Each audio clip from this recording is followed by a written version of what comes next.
महसूलशाही या आपल्या हक्काच्या चॅनलवर पुन्हा आपले स्वागत आहे. नमस्कार. आजच्या या विशेष भागात आपण पाहणार आहोत शेतीचे बांधावरून होणारे वाद, जमिनीची अचूक मोजणी का महत्त्वाची आहे आणि ई मोजणी 2.0 या नवीन प्रणालीचा आपल्याला कसा फायदा होणार आहे याची एक खास झलक आपण बघणार आहोत.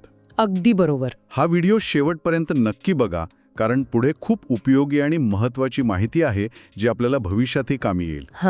चला तर मग कायद्याचं आणि तुमच्या फायद्याचं बोलूयात.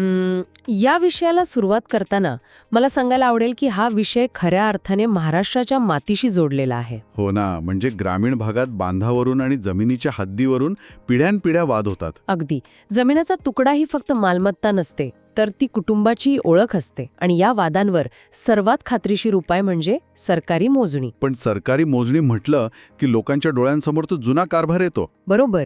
म्हणूनच भूमी अभिलेख विभागाने मोजणीसाठी आता ई मोजणी 2.0 हे अत्यंत नवीन आणि अद्ययावत पोर्टल आणले आहे. अच्छा, मग मला सांगा, यात सामान्य माणसाने नोंदणी कशी करायची?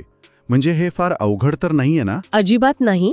अत्यंत सोप्या भाषेत सांगायचं झालं तर सुरुवातीला पोर्टलवर नागरिक म्हणून लॉग इन करावे लागते. तिथे फक्त स्वतःचे नाव, मोबाईल नंबर आणि ईमेल टाकून नोंदणी करायची असते. बरं, पण समजा एखाद्याने पासवर्ड ठेवला आणि तो विसरला तर? म्हणजे असं खूपदा होतं. हो, ती अडचण येऊ शकते.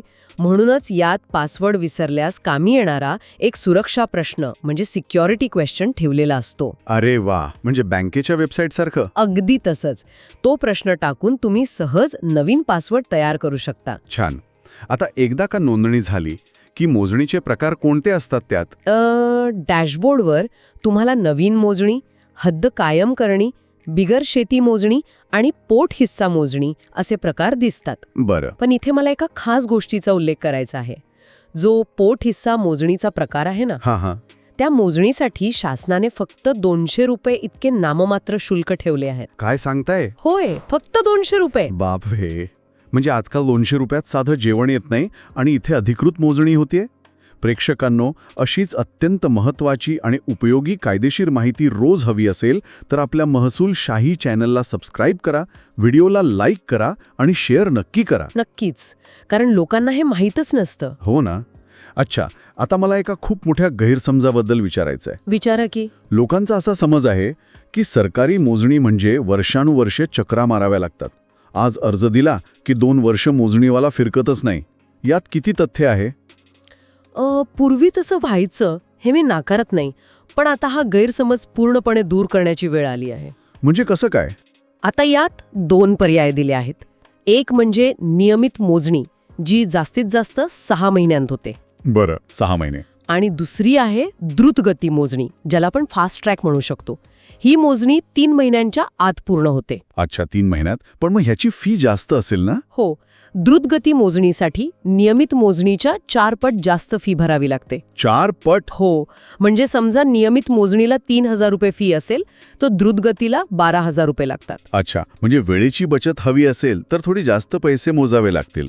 हे अगदी आपल्या एक्सप्रेस हायवेच्या टोल सारखं आहे. अगदी चपखल उदाहरण दिलं तुम्ही. लवकर पोहोचायचं असेल तर थोडा जास्त टोल भरावा लागतो. बरोबर.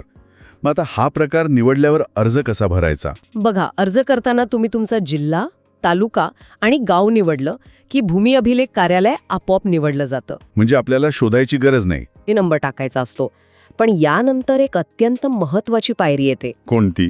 सहधारक आणि लगतधारकांची माहिती भरणे. सहधारक म्हणजे जे सातबाऱ्यावर इतर लोक असतात ते का? बरोबर. 7/12 उतार्यावरील किमान 3 सहधारकांची माहिती म्हणजे त्यांचा पत्ता आणि मोबाईल नंबर देणं अनिवार्य आहे. अच्छा, आणि लगतधारक म्हणजे कोण?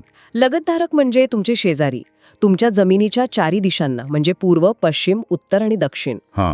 तिथे जे शेजारी आहेत त्यांचीही सविस्तर माहिती द्यावी लागते. एक सेकंड, इथे मला एक मोठा प्रश्न पडलाय. बोला. जर एखाद्याला शेजाऱ्याचा गट नंबरच माहीत नसेल तर त्याने काय करावे? म्हणजे गावात शेजारी कोण आहे चेहऱ्याने माहीत असतं, पण गट नंबर थोडीच पाठ असतो.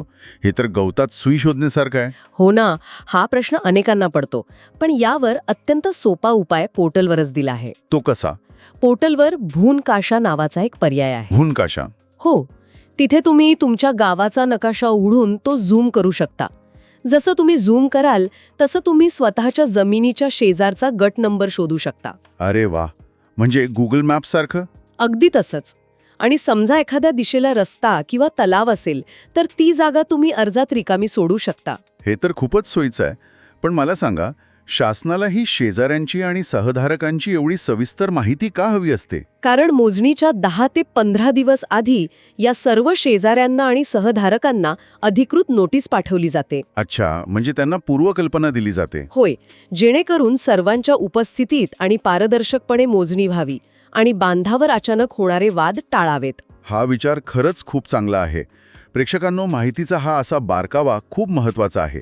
त्यामुळेच हा व्हिडिओ आत्ताच्या आत्ता लाईक करा आणि तुमच्या मित्रांसोबत शेअर नक्की करा. नक्कीच. बरं, आता सगळी माहिती भरून झाली.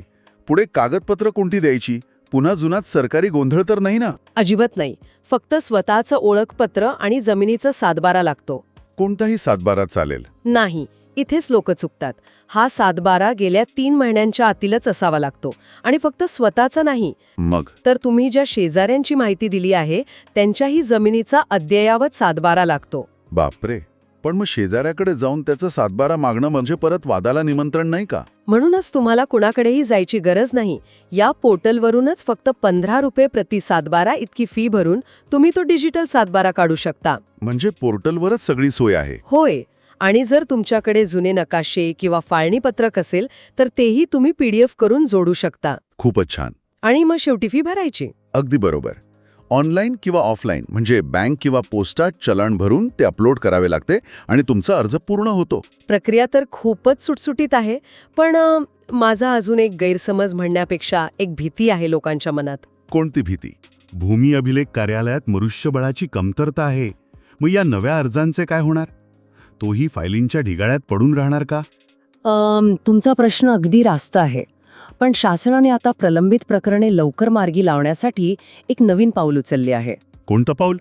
त्यांनी आता खासगी भूकर मापक नेमले आहेत, म्हणजे प्रायव्हेट सर्वेयर्स. अच्छा. आणि केवळ एवढंच नाही, तर मोजणी जलद गतीने व्हावी म्हणून त्यांना रोवर मशीनची सुविधा उपलब्ध करून दिली आहे. रोवर मशीन हे काय असतं? हे तंत्रज्ञान थेट सॅटेलाईटशी जोडलेलं असतं. जुन्या साखळी पद्धतीत मानवी चुका व्हायच्या, पण रोवर मशीन अक्षांश आणि रेखांशाच्या आधारे अगदी अचूक मोजणी करतं. म्हणजे थेट सॅटेलाईटवरून मोजणी? होय. यामुळे मोजणीचा वेग आणि अचूकता अनेक पटींनी वाढली आहे. त्यामुळे प्रलंबित प्रकरणे आता झपाट्याने निकाली निघतील. खरंच हा एक मोठा आशेचा किरण आहे. तंत्रज्ञानाने किती प्रगती केली आहे, नाही? नक्कीच. चला तर मग आजच्या या माहितीपूर्ण चर्चेचा आपण थोडक्यात रिकॅप घेऊया. होय. सर्वात आधी पोर्टलवर नागरिक म्हणून नोंदणी करणे, त्यानंतर मोजणीचा प्रकार आणि वेळेनुसार फी निवडणे, मग सहधारक आणि चारही बाजूंच्या लगतधारकांची माहिती भरणे, भूनकाशाचा वापर करून गट नंबर शोधणे. अगदी बरोबर. त्यानंतर 3 महिन्यांच्या आतील सातबारा आणि कागदपत्रे अपलोड करणे आणि शेवटी चलान भरणे. ही संपूर्ण प्रक्रिया आपण पाहिली. होय, आणि ती खूप सोपी आहे. नक्कीच. प्रेक्षकांनो, अशीच कायदेशीर आणि तुमच्या हक्काची माहिती मिळवण्यासाठी महसूलशाहीसोबत कायम जोडलेले रहा. होय. पुढील व्हिडिओ तुम्हाला कोणत्या विषयावर पाहायला आवडेल हे आम्हाला कमेंट्समध्ये नक्की सांगा. तुमचे प्रश्न आमच्यासाठी खूप महत्त्वाचे आहेत. आणि हो, नवीन शासन निर्णयांच्या अपडेट्ससाठी अगदी बरोबर. त्यासाठीच आपल्या महसूलशाहीच्या टेलिग्राम आणि व्हॉट्सॲप ग्रुपमध्ये सामील व्हायला विसरू नका. लिंक खाली दिलेली आहे. आणि हा व्हिडिओ आपल्या मित्रांना व्हॉट्सॲप ग्रुपमध्ये फॉरवर्ड करा, जेणेकरून माहिती प्रत्येक गरजू व्यक्तीपर्यंत पोहोचेल. नक्कीच. लवकरच भेटू पुढील भागात. धन्यवाद. जय महाराष्ट्र.